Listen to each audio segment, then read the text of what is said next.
خدا سے محبت کا، عقیدت کا جو عملی پیغام ہے وہ یہ ہے کہ ہم ان کی نعمتوں کی قدر کریں۔ ظاہر ہے ایک بچہ ان کی نعمتوں کی قدر کرے گا تو اس کے اثرات و ثمرات تمام مخلوقات تک پہنچ جائیں گے۔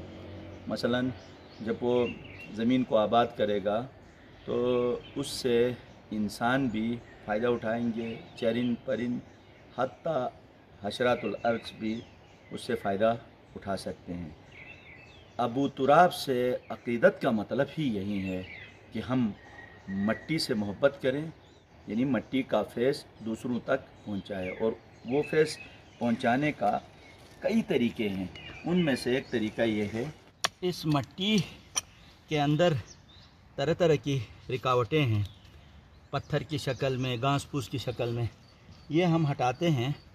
ہٹانے کے بعد جب اس میں بیج ڈالتے ہیں تو جتنی زمین زرخیز ہوگی اتنی فصل اچھی ہوگی۔ یہ ایک پیغام ہے سوچنے والوں کے لیے، سمجھنے والوں کے لیے۔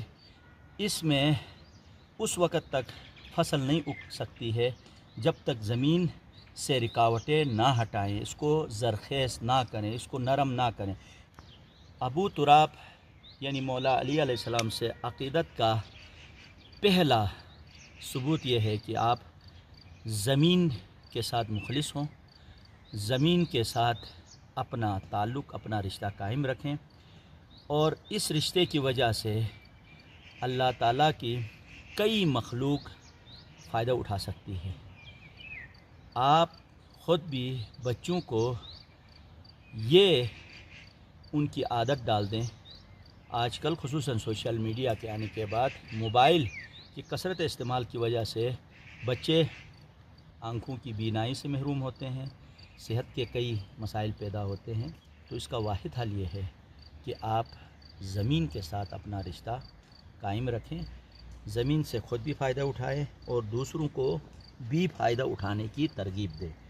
ٹھیک ہے، تھوڑی سی محنت کرنی ہے، اور محنت کرنے کے بعد آپ اس سے جو زمین پہ آپ محنت کرتے ہیں تو یہ زمین جو ہے دعا دیتی ہے، اور اس کی دعا انسان کو لگ جائے تو پھر اس کی ظاہری پریشانیاں اور معنوی پریشانیاں دونوں دور ہوتی ہیں۔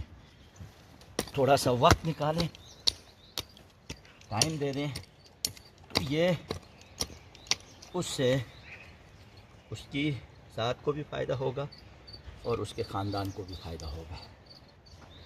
ابو تراب کے عقیدت مندوں سے ہماری یہ گزارش ہوگی کہ وہ زمین کے ساتھ اپنا رشتہ قائم